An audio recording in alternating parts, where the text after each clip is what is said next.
Petanque Show with me, Sean Prendergast. On today's episode, I'll be tapping into the minds and experience of two of Chiltern and England's most experienced performers. Matt Eversden and Jonny Sewell have been playing for over 30 years and have built up a reputation of gritty players who enjoy a good comeback. We will discuss the importance of never giving up and why they've stuck together as a regional team for over 20 years alongside Big Phil Winston. So, chaps, how are you today? Good, thanks. Good? Yeah. Excellent. Okay, first. Very well, thanks, Sean. Yeah, not too bad, thank you. So, thanks for coming on today, guys. So, one of the first questions I want to ask you both, really quite simple. I've known you guys for quite a while in the Chiltern region, but even before I joined this region, you were very well known, certainly on the regional stage, of being able to grind out results from nowhere, effectively. And I think I'm right in saying that you two and Phil were unbeaten in your regional qualifiers for 54 games. Is that correct? Yeah. Yeah. How did you manage to go on such a fantastic winning streak? Because there must have been loads of games where you were almost down and out and managed to come back from them. How do you grind out results? And is it something you've learned or does it come naturally? John? Matt? Who's going to go first then, Sean? Matt, go for it. Well, how did we go 54 unbeaten? Sometimes towards the latter end of that run, it was our reputation that got us the wins, almost, or at least a 5 or 6 point head start. You know, oh no, we're playing Phil, Matt, and John. You know, they've won so many, and it's the reputation that. Sorry, hang on. I've got problems with the cat. So if you see a cat jump in the front, don't worry. Yeah, it's or Aaron. Sorry. That's all right. Yeah. So reputation played a big part towards the end. Yeah. Sorry. So reputation played a big part towards the end. I think that's true. I think the other thing about the way that we do the regionals in Chiltern is because it's all around robin. A lot of teams will look at who they've got to play and they'll mentally go through the ones that they expect to win, the ones that they have to win if they want to achieve a certain result, and the ones that, oh, okay, actually, yeah, we're probably not going to win those. So I think that there's a bit of that reputation, but also a lot of people came into games with us not necessarily expecting to win. And if they weren't winning, they'd just put it down to, well, okay, but we've never expected to win this one. And then I suspect they didn't maybe dig in and grind away as you might if it was a must-win game. Yeah.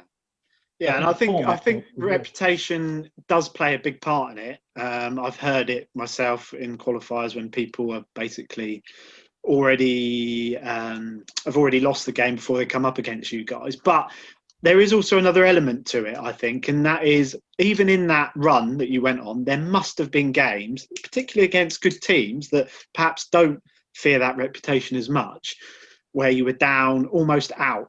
And there is something about the way that you guys act on the piece. There's something more to it that makes you be able to come back from nowhere and win games. There definitely is. Now, what do you feel when you're in that situation? Do you still have that belief that you're going to come back and win? Well, I think Matt worked out how many games do you reckon we've played together, Matt? I reckon it's probably approaching about 1,000 competitive games. Yeah. So in that sort of 1,000 games or so, we've clearly lost a reasonable number. On bad days, we'd say it was too many. But we've also got that shared memory bank of knowing that you can win games from almost any position and against almost any opposition as well. So I think that really helps. I'd say one of the other things, and it probably comes into why are we still together, is that I think we've all got a relatively balanced mentality. So if we're down, our heads don't really go. And one thing we certainly don't do is have a go at each other because we've played a bad ball. Because we've got enough trust in each other that we know that we don't deliberately play any bad ball.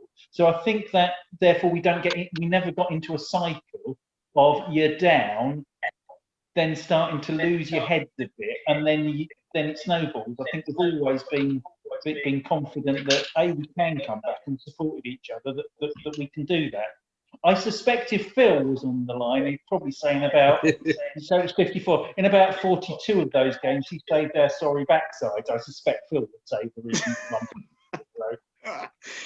And the thing that I really want to also focus on these games is there'll be some games obviously you've gone through and you've just won comfortably, but in those games where you have been down and it's almost like the opposition are a couple of points away from victory, what is going? Obviously you've got the experience of knowing that you can achieve that, but together as a team, what's going through your minds at that point where you think, do you know what, we can still win this? Is it just pure belief?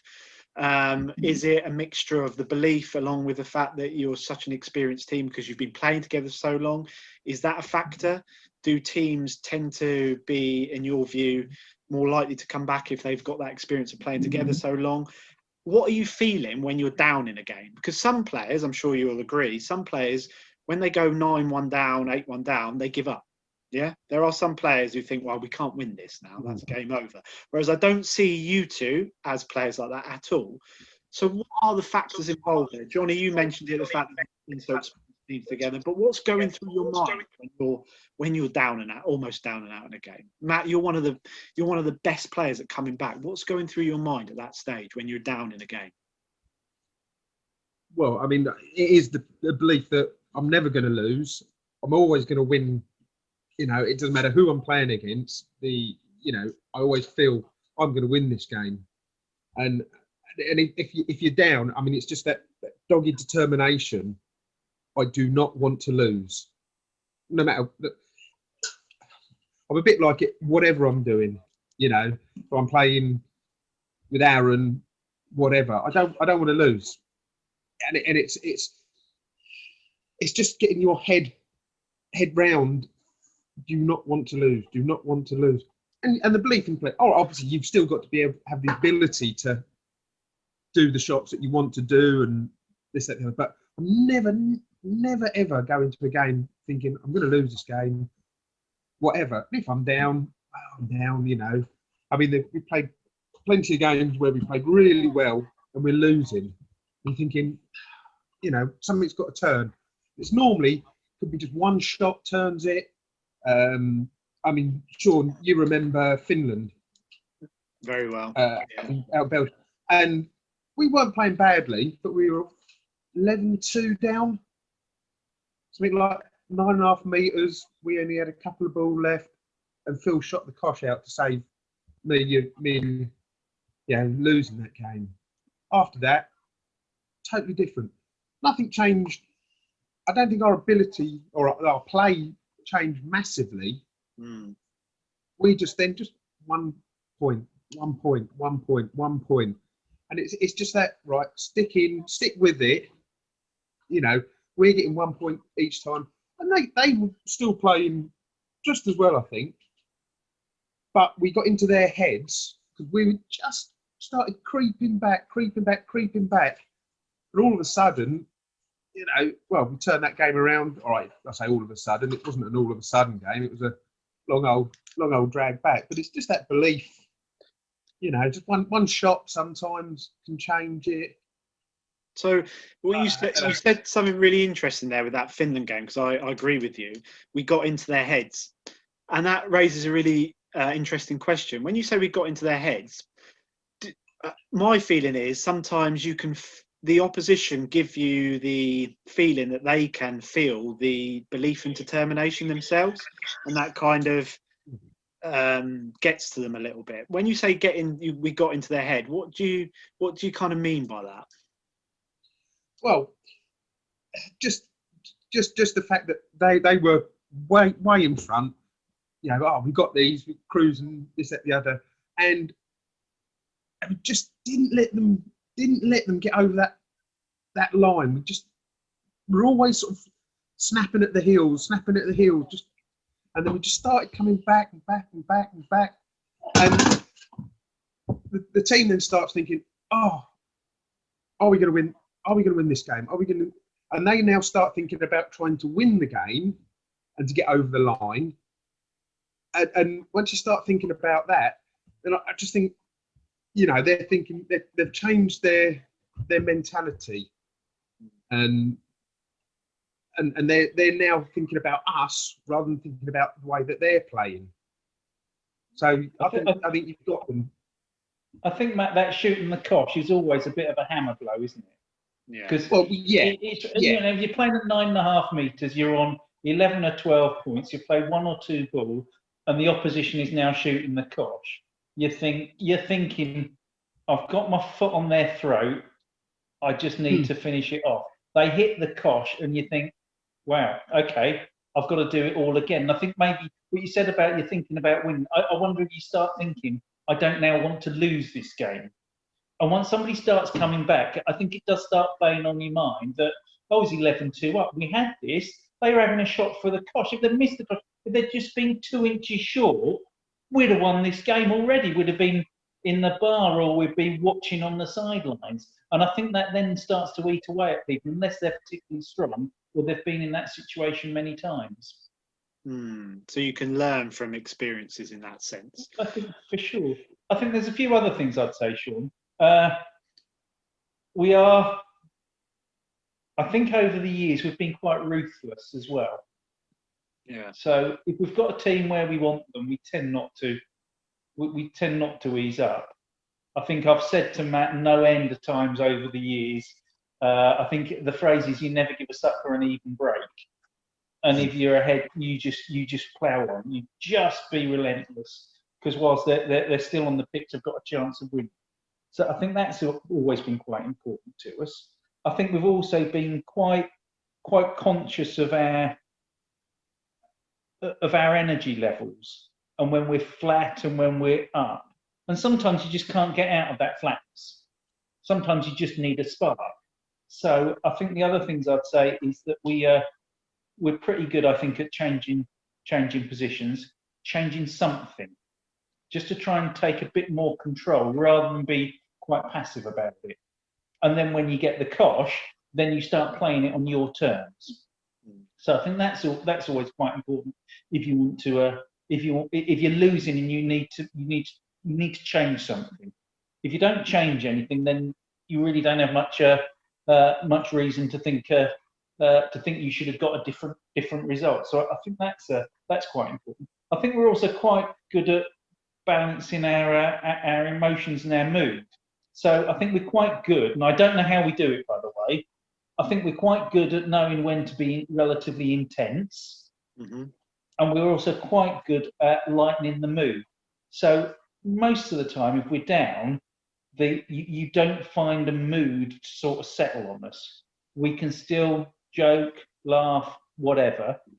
If I'm playing badly, I sing songs to myself just to actually get the thoughts out of my head. And then I think the other thing that has also stood us in good stead. He sings quite a lot. Yeah, and I'm a really bad singer as well. And I think the other thing that over the years we've always been very good at is, even if we're down, we're prepared to go for the big end if that's necessary. And no end of times that's paid off. And so if you can get 4 or 5 in an end and you were 8 down, suddenly the whole dynamic of the game has shifted. So you don't play with fear. So you've got that ruthlessness. You don't play with fear, and you kind of know when to change, when to stick, when to twist.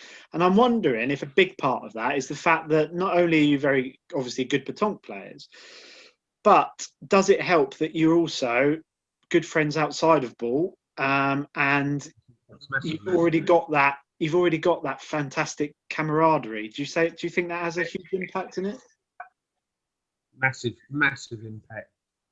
I mean, when we, because Phil and I played regionals with Danny Sims before John, when we went to change to look for another pointer, player, middle, whatever, our first criteria was, right, got to be got to be a friend, got to be somebody we can get on with off the terrain as well as on the terrain. We played with John at the Engine, I think it was at the time, and he plays the same way, similar sort of mindset on the game. So it was a no-brainer. And as you said earlier on, I think one argument in the odd 1,000 odd games that we played. So it helps. Yeah. I think what you said about playing the same way is also quite important, because I suspect the number of really deep tactical disagreements we've had has been very, very few. Mm. Mm. Well, that comes on to an interesting topic. So you've played together. You two and Phil have played together for what? Am I right in thinking over 20 years together? Possibly longer? 20 years this year.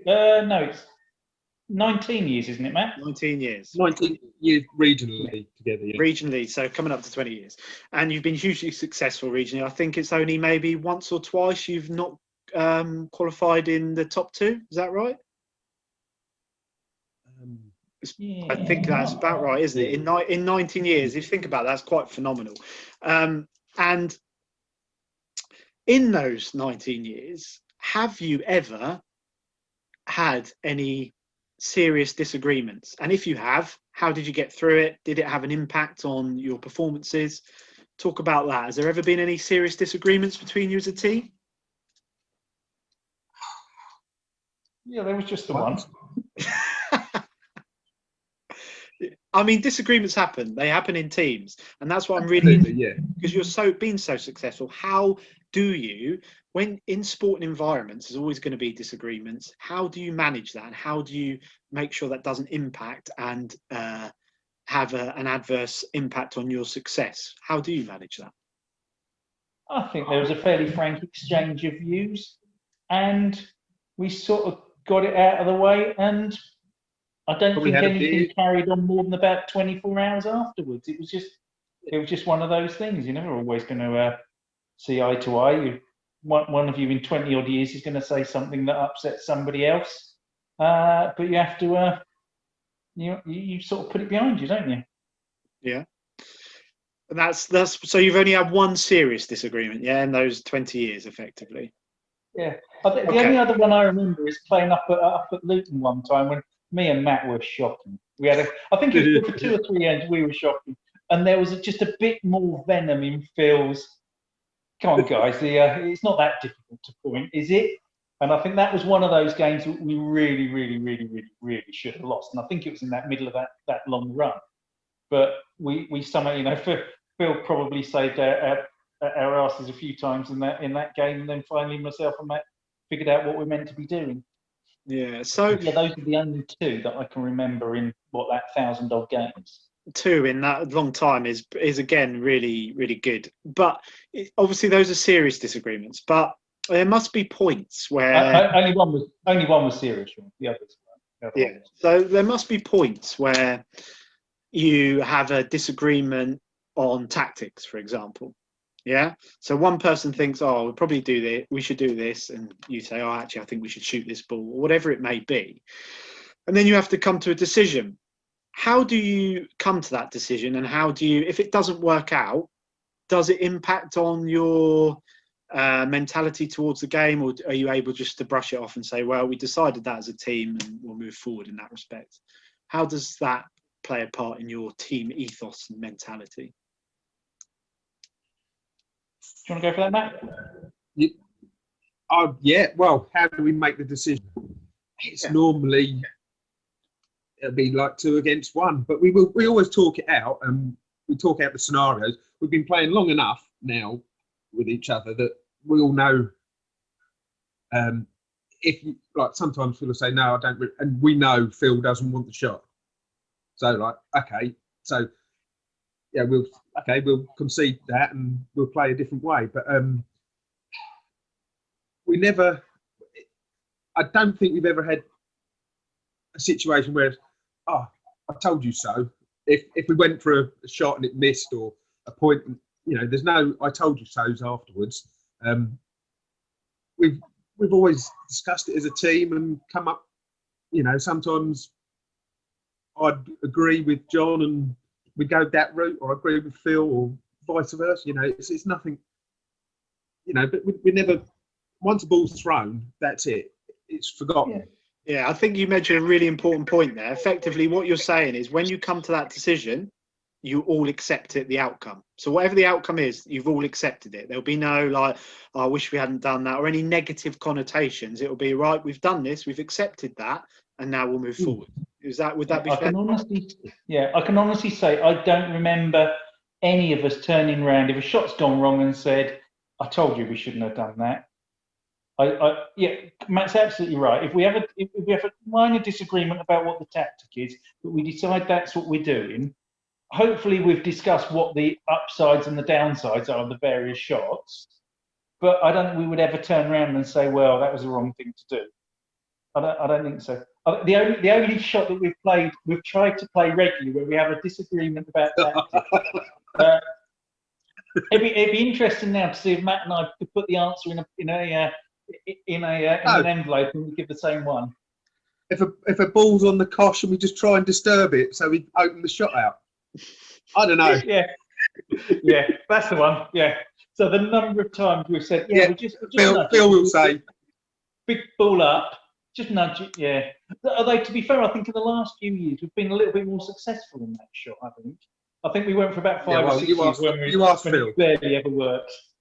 Yeah, but again, this shows that you don't dwell on it either. You can have a laugh and a joke about it, and you accept those. And that's a big part of being successful, I think, as a team, is that you all accept the decision that's been made. And you know, correct me if I'm wrong, but I also get the impression when you're on the piece that you all have confidence in each other's ability, and that you believe each of you are going to pull off the shot that's required. Would that be fair to say? Yeah, I think so. Yeah. That's always come across, that you always believe that you're going to, and belief is a big part of it. Like you were saying earlier, Matt, when you go onto the piece, you believe you're going to win. And when you're in the game, you're determined you're going to win. So belief and determination are a big part of it. So when it's not going so well, so Jonny, Matt, you're both more or less pointers. I think that's fair to say. When you're having a rocky time of it, so you've had 2 or 3 ends and the balls are going all over the place, not pointing close, because we've all been there, let's be honest. How do you manage to get yourself back in the game from a mental perspective? What techniques do you use? Jonny, you were saying earlier, sometimes you have a good sing-song, which may or may not, your teammates may or may not love that. But in terms of getting yourself back into the game when you're having a rocky patch, is there anything you do? What goes through your head, and how do you get back into the game? So if I go first, then I'd just like to clarify the singing bit, Sean. I don't just sing endlessly, but when I get in the circle, because I mean, now everyone always says that most games are actually played in the top couple of inches of your head, and I think there's a hell of a lot to that. Yeah. But for me, the purpose of singing is when I'm in the circle, it takes my mind off. It erases my mind, and I don't have any negative thoughts. So that, for me, really works. The other thing that I will do from a technique point of view is I will try and bring my technique back to as simple a technique as possible. I just concentrate on a clean release, and then that tends to be what picks things up, because you know what it's like when you think the world's against you, because every time you're throwing a ball, you think you've thrown it perfectly, but you've got a little bit of a bounce, which means that it's gone 2 feet short, wide, or whatever. So for me, I guess it's having a range of shots that I can play, but knowing that if things are going a bit off, I can just make my technique as simple as possible and try and impart, for example, as little spin as possible, and then play myself back into it. And that's, the singing part's quite important bit, and you use that, but the context of it is important, because what you're effectively saying is the singing to yourself or whatever it is helps you to get rid of any potential negative thoughts you might have. And that's a really useful technique, because and you can use all sorts of different techniques to get rid of any negative thoughts. But I think that's really helpful, to use some sort of distraction method when negative thoughts enter your mind. Matt, have you ever had any negative thoughts, and how do you get rid of them when your pointing goes awry? Because, like I say, even all the top players have been there at some point. How do you get yourself back into that positive mindset, back into the game? I need somebody to just tell me to be confident, because a lot of when it's going bad, it's especially with pointing, it's because you're not pointing with confidence, and you might have a couple of ends where you get bad kick or you throw a loose ball and you start losing confidence in your own ability. So I just need somebody to, tell me, Matt, you're a good pointer, you can point with confidence. I mean, Jack sort of says it to me, Euro Cup, he's sort of saying, point confidently, and it's that you've got to get back to. You can all point. If you point confidently, you know where your landing spot is, it's fine. It's when you start being a bit tentative, you're getting bad kicks, you then don't see things. The one thing that I do sometimes have to do, if I'm pointing all day, all of a sudden I sort of do lose focus at point, and I'll just ask, I want to go into middle just for one end. I'm not, just out of, so into middle, one end. I get my head back on. I can go straight back into point again after that. Just one end out sometimes. That helps me. But I have to be confident. Yeah, and that's where help from teammates is really important. And that, I guess, if you've been playing with a person or a team for a long time, they know that that's what you need to get yourself back into the game. That's really, really helpful.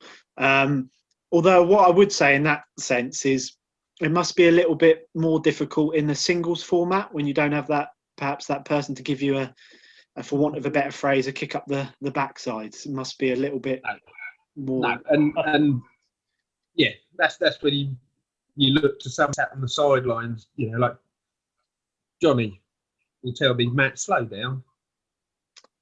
Go at your pace, not at their pace. That sort of thing. And that bit about speed is really important as well, and I think that's possibly something from having played together for so long.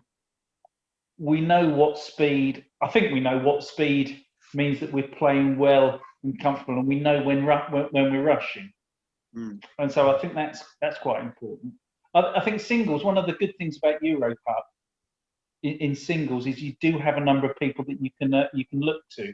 And I think, Matt, when you were playing singles against Austria last year, you started off stormingly, and then your confidence around your lob deserted you a bit. And we had a quick chat, and I said, come on, go back to your lob. You know it's there. You know you can play it. And you just had to overcome that bit of reticence. And you went back into lobbing. And I think within about an end or two, you'd sort of changed a bit of momentum in the game. And then I'm not sure you lost another point. And I think it's also having the confidence to listen to other people as well. And that is, it's so important to know what makes your teammates tick. And that's really clear, Matt, that you are fairly reliant when things aren't going well on your teammates giving you that extra little boost of confidence. Would that be fair to say? Yeah. And that makes perfect sense. Brings me on to an interesting point, though, in terms of people being on the sidelines. And this is what I wanted to ask both of you, is that you've both been coaches at a high level for England, and coaching on the international stage. Jonny, you've been our Euro Cup coach for a fair amount of time, and obviously you've both coached England abroad as well. What I'm really interested to know from you guys is that when you're coaching at that level, I think it might be quite obvious to see when players are maybe doing something technically incorrect or their tactics are slightly off. But how do you deal with players who you can see that their body language isn't quite right or they're struggling mentally? How do you manage that as a coach, and what kind of experiences can you draw on to manage that? Jonny? Oh, good. I'm glad you came to me first there. I suppose most of my experience is really in the Euro Cup rather than than England. I did some coaching at the World champs when it was the singles and doubles out in Ghent, which I'm not convinced I was particularly good at, other than from a point of view of providing support and encouragement to players. I think Euro Cup, you've got to be very sensitive around, especially the energy levels of players. And I mean, I guess I mentioned it before. I think it's really important managing the energy of players and recognising when they're on a dip, that you therefore need to change something, whether that be the squad or the team that you put out, or make a change in the team. I think the other thing that you've got to make sure you do, especially in some of those things, and one of the great things about our Euro Cup team, I think, is everybody always wants to play, and everybody is absolutely 100% capable of playing at a very high level. And that's great. It does mean, though, when you have to make some difficult decisions, people aren't happy. And to be honest, I would never want somebody to be happy about not playing. No. You just don't want them to be unhappy in a way that becomes destructive. And that's the great thing about the team, that, you know, you'll see people that they want to play. So when they're told they're not playing, they're not happy, but they quickly get over that and get into the supporting mindset. And I think then trying to bring those that aren't playing into, if you like, the team structure. So, well, actually, you know, there are 3 games or maybe even 6 games going on at any one time, and get the rest of the team to be watching those, for either to make sure that everybody's got support, or if we're in doubles or triples, when you can make some changes to get a communication system going to make sure that we pick up when we might need to be making a change, or we might need to give some particularly encouraging noises to one or more members of the squad. And I guess it's more those sorts of things that, from a Euro Cup point of view, become more and more important. So really managing people's energy levels over long days. You know, you couldn't play, 6 people over a long day in some of the conditions that we have, and expect to get really good results, I don't think. No, and that makes sense. The other thing I'd say, though, as well, is from a personal perspective, is that I feel like, Jonny, and I don't know if it's intentional or not, but it certainly comes across that way when you're coaching. I feel like you understand, and I guess this is the importance of knowing your teammates well, but I get the impression you understand what makes different people tick in terms of bringing out the best in them. So I remember personally when I was playing Euro Cup, in one game I was really struggling, both ability-wise and mentally at the time, and you brought me out for the next game, and it was really the correct decision to make. But also, the way you spoke to me it made me feel much better going into the next game. And I think that's quite an important element of coaching, is knowing when there's some people who need an arm around them, there's some people that need a kick up the bum, and there's some people that need that kind of boost of confidence like Matt was talking about. So knowing what makes people tick in terms of getting them back into the correct mental state, I would say, is a really important element of being a coach. Would you agree with that, Matt? Absolutely. But also, on what Jonny said about keeping your energy levels up, when you're playing these major tournaments abroad, you've got a very intense game, then you might have an hour, hour and a half, 2 hours where you've not played anything. As a coach, you've got to manage their downtime as well as during the game. So you don't let them go off and practice. Even if they've had a bad game, practice. That's counterproductive. You take them off, you relax them all down, chill them all down, go and have a Coke away from the arena or whatever.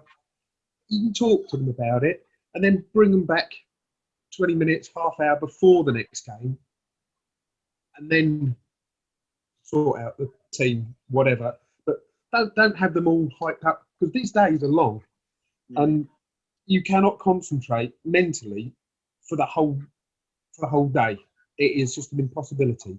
If you ever watch the French team, as soon as the game's finished, you don't see them around the arena or this, that, the other. They go off and they relax down, and then they'll come back half an hour, 15 minutes, whatever, before the next game, and that's when they'll sort of practice. And it's just managing your time as well, which helps with your mentality during the games, because you're then not fatigued at the end of the day. I mean, well, you will be fatigued, but not as fatigued. So managing that as a coach is quite essential. There's lots of different factors at play. Pour yourself a nice glass of wine or a nice cup like of tea you and sit guys back and listen quite to clear on what Mental is Health required Matters at, Breaking the coaching Stigma at with a Sean Prendergast. fairly Find it high on level. Facebook and So guys, on we're going to Anchor. have a very short interval, and I'm going to come on to the last couple of questions. So we will be back after the break.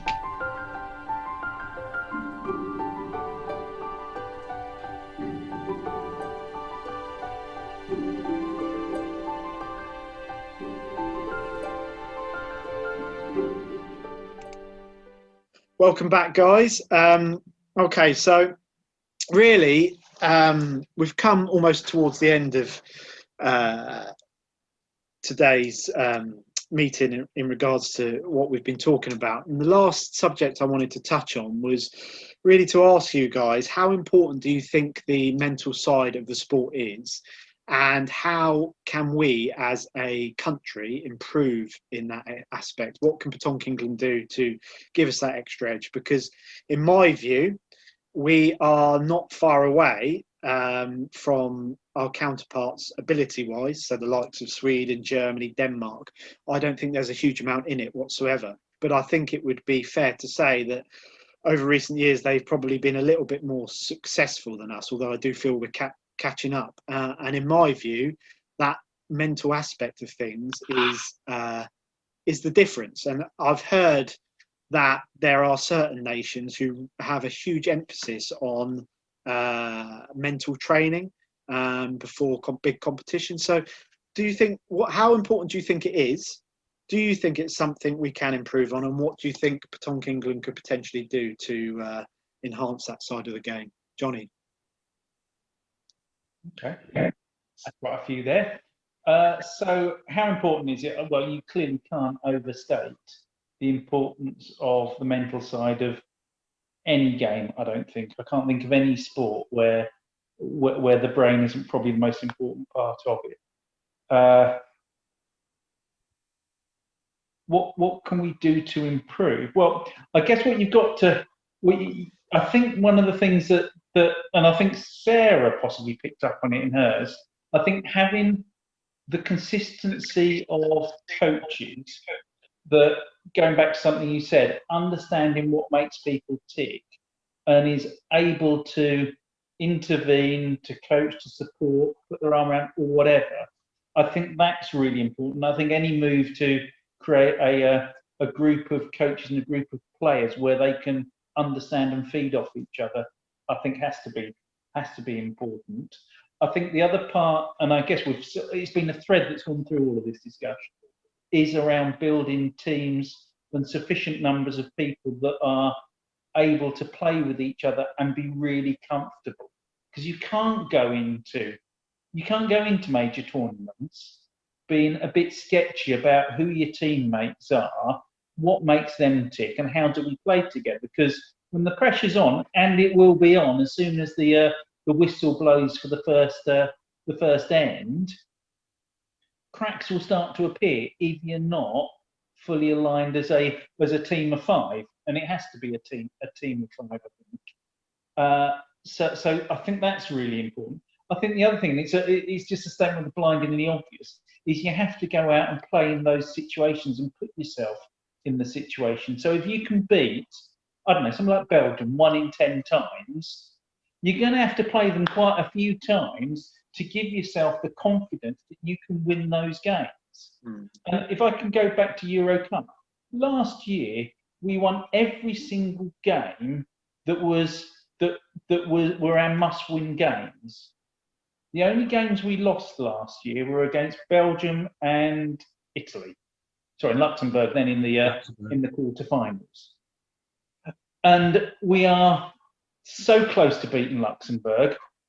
Yeah, it might not happen next time, but I think if we play them 3 more times, we will beat them. And then we'll have the confidence that we can beat Marcel, little git. But we keep coming up that little bit short.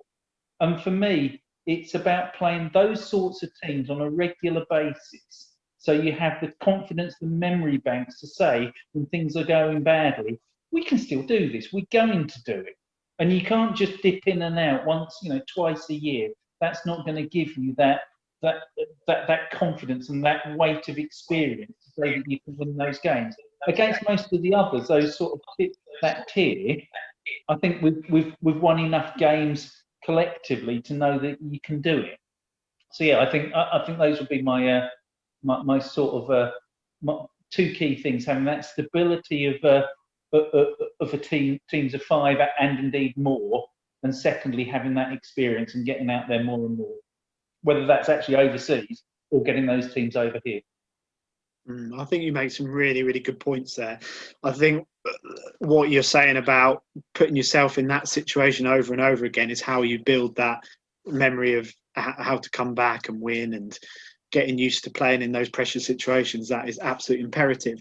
One question I did want to ask, though, to both of you, do you think it would be beneficial for sporting bodies in Petanque just generally, but mostly Petanque England, to invest in a sports psychologist before big tournaments? Do you think that's something that, if it was financially feasible, do you think it would be something that would be of benefit? If it was financially feasible, yeah, absolutely. Get your head in the right place, so you're going out to a tournament thinking the right way. Yeah, absolutely. I mean, I know we are not a professional sport, but you look at all the top professionals, golfers, whatever, they've all got a sports psychologist, especially sports where you play less, like if you're playing singles, like golf sort of singularly, it can be quite a lonely place out there. Yeah. So you need to be in your head in the right frame of mind, and if a sports psychologist can get you into that place better, that's fine. But I would also, going back, Jonny was saying, I think, yeah, get out there and play against the top boys. The more you play against them, the easier it's going to be. I think Sasha said something in the interview with Hoff the other day that they only played the big boys once or twice. You've got to be playing them a lot more, and you'll be getting the right mindset. I look at a couple of the lads from Baldock Town, Reese and Ross, sort of the beginning of Baldock Town to how they are now. Their mindset is so totally different. They have grown so much from going away and playing these tournaments. I mean, not just Euro Cup, because they've done it, at Worlds and Europeans and that. And you can just see that the way that they've grown. And the more they get out there, the better the mindset. Yeah. And I think it's true to say they haven't grown by playing ball locally and winning. No. They've grown by playing abroad and losing. I mean, it sounds sad, and nobody likes losing, but actually, it's in adversity and losing that you learn so much more about yourself.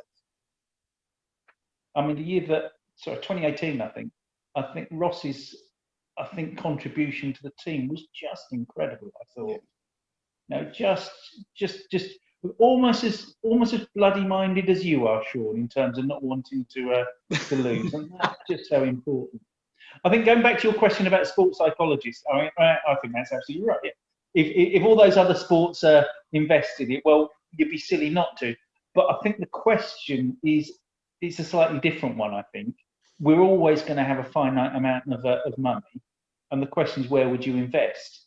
And so would the investment be, if you had some money for some form of coaching, would you take, I don't know, some of the Scandinavian model where they've effectively imported coaches from the traditional ball powerhouses to actually give some intensive coaching to the players that we've got more on techniques and gameplay and that sort of thing, or investing in the psychological side of it?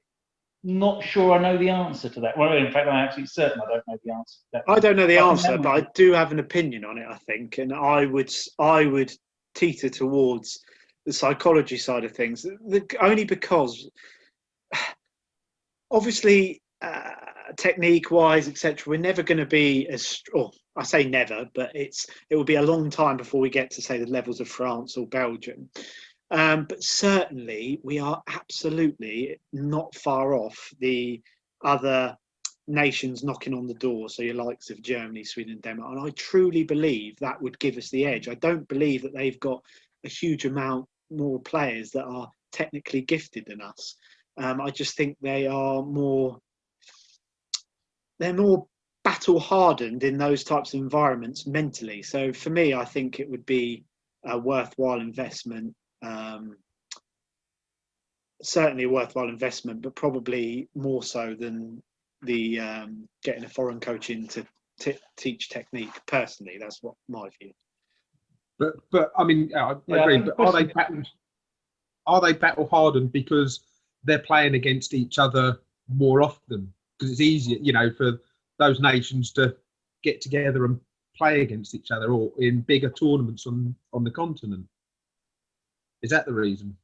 I think that is a factor, definitely. I think they probably play more high-level games, perhaps, and that's something that we need to do more of, because not only does that help you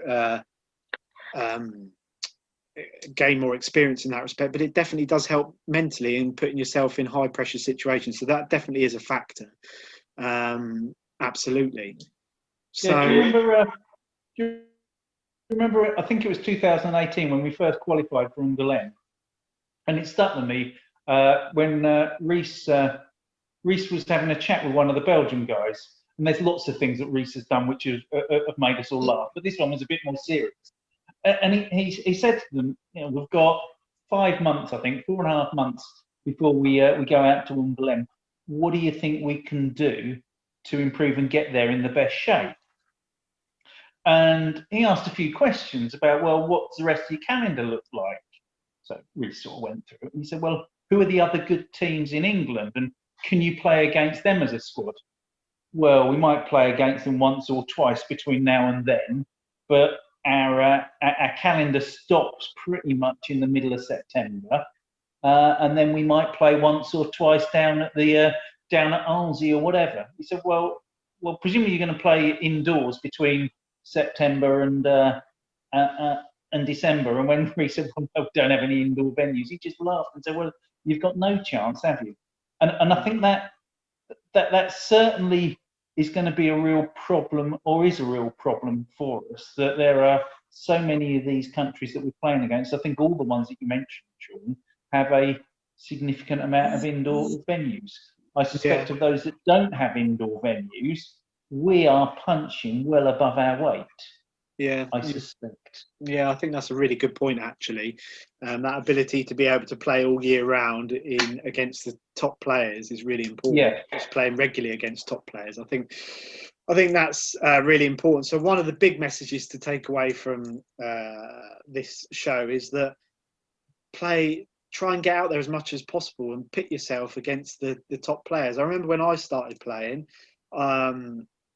the first 3 games, very first competition I played, I lost 13-0, 13-1, 13-5. I remember it well because I got hammered in all 3 games.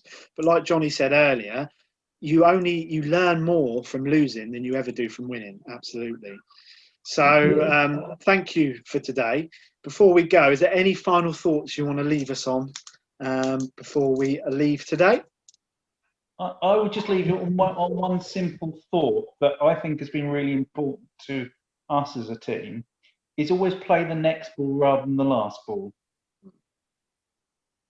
Absolutely. And if you can do that, the mental side of it becomes so much easier.